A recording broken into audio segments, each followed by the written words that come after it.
جمعہ کے دن جب امام صاحب خطاب کے لیے خطبہ جمعہ کے لیے ممبر پہ چڑھ جائیں تو سارے نمازیوں کو امام صاحب کی طرف رخ کر کے بیٹھنا چاہیے.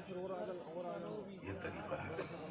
جب صلاۃ و سلام سارے لوگ مل کے پڑھیں تو سارے لوگوں کو گول بند ہو کے پڑھنا چاہیے. ایسا نہیں کہ سارے لوگ مدینہ شریف کی طرف کھڑے ہیں اور سلام پڑھ رہے ہیں. مدینہ شریف کی طرف تنہا جب رہیں تو تب پڑھیں، لیکن جب سب مل کے سلام پڑھ رہے ہوں تو چاروں طرف سے حلقہ بنا کے، چاروں طرف سے ایک گھیرا بنا کے تب پڑھیں. اور امام صاحب کا خطاب سارے لوگ امام صاحب کی طرف توجہ کر کے، ان کی طرف منہ کر کے تب ان کے خطاب کو سنا کریں. یہ آداب خطاب میں سے. اللہ تبارک و تعالی ہم سبوں کو دینی محفلوں کی قدر کرنے کی توفیق عطا فرمائے. میں نے آپ سے کہا درود پڑھنے کے لیے، مگر آپ نے درود نہیں پڑھا. حدیث میں آیا ہے کہ من صلی علیہ مرۃ واحدہ صلی اللہ علیہ عشر مرہ. آقا فرماتے ہیں کہ جس نے مجھ پر ایک بار درود بھیجا اللہ اس پر 10 بار رحمتیں نازل فرماتا ہے. اللہ کی رحمتوں کو اپنی طرف قریب کرنے کے لیے سب سے آسان ترین راستہ ہے اللہ کے محبوب کی کثرت سے درود بھیجنا. ایک حدیث میں آیا ہے کہ ان اول الناس بی یوم القیامہ، قیامت کے دن مجھ سے سب سے زیادہ قریب وہ رہے گا جو کثرت سے مجھ پر درود بھیجا. درود شریف دوسرے فرقے کے لوگ بہت زیادہ پڑھتے ہیں، اور چونکہ ہم لوگ سوکھے عاشق رسول ہیں اور اس لیے سے ہم لوگ جو کام کرنا چاہیے وہ کام نہیں کرتے. دوسروں کے ہاں جب صرف لفظ محمد بولا جاتا ہے تو سارا مجمع اس کا زور سے بولتا ہے صلی اللہ علیہ وسلم. اور ہم لوگ دل پھیک عاشق ہیں، سوکھا عاشق ہیں. نہ نماز ہے، نہ تلاوت ہے، نہ دعا ہے، نہ درود ہے، بس عاشق رسول ہے. اس لیے درود شریف پڑھنے میں بھی کوتاہی ہے اور شرم آتی ہے. ایک حدیث میں ہے کہ من عثرت علیہ حاجت فلیکثر بالصلاۃ علیہ فإنها تکشف الہموم والغموم والکروب. آقا فرماتے ہیں کہ جن پر حاجتیں تنگ ہو جائیں، مشکلات بڑھ جائے، تو اسے چاہیے کہ کثرت سے حضور پہ درود بھیجا کرے. چونکہ کثرت سے درود بھیجنے سے مصیبتیں دور ہوتی ہیں، رنج اور الم ہٹتے ہیں، روزی میں اضافہ ہوتا ہے. وَتُكَسِّرُ الْأَرْزَاقَ، روزیوں میں اضافے کا سبب ہے کثرت سے درود پڑھنا. عاملوں کے پاس جانے کی ضرورت نہیں پڑے گی اگر آپ درود شریف کے عامل بن گئے. دعا تعویذ کروانے کی ضرورت نہیں پڑے گی اگر آپ کثرت سے درود شریف پڑھنے کے عامل ہو گئے. روزانہ جو 500 بار درود پڑھتا ہو، آیا ہے کتاب میں کہ اللہ تبارک و تعالی اس کی غریبی اور مفلسی کو دور فرما دیتا ہے. غریبی اور مفلسی دور کرنے کا سب سے آسان ترین راستہ ہے آقا علیہ السلام نے کثرت سے درود بھیجنا. تم لوگ نہیں مانو گے اسے ہاں؟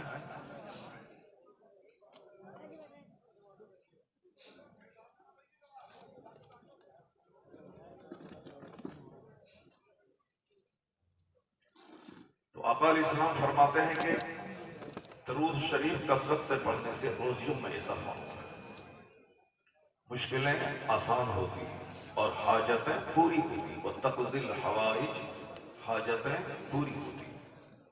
تو اللہ کے حکم کی تعمیل کرتے ہوئے خوش دلی کے ساتھ عبادت سمجھ کر ثواب کی نیت سے سارے لوگ بلند آواز سے درود پاک پڑھیں. اللہم صلی علی سیدنا و مولانا محمد معدن الجود والکرم وآلہ وبارک وسلم صلاۃ و سلاما علیہ یا رسول اللہ.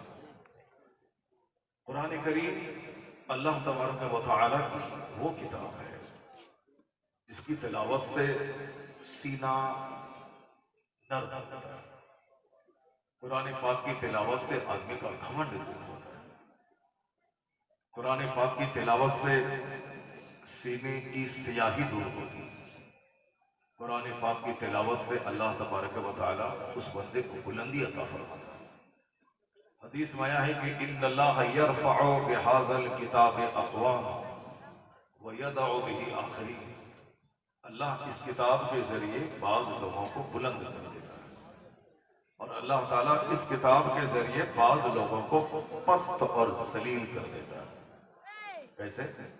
جو قرآن پاک کے ساتھ اچھا سلوک کرتا ہے، جو قرآن پاک پر ایمان لاتا ہے، قرآن پاک کے مطابق عمل کرتا ہے، قرآن پاک کی تعلیمات کو عام کرنے کے لیے محنتیں کرتا ہے، تو اللہ تبارک و تعالیٰ اسے عزتوں سے مالا مال کرتا ہے.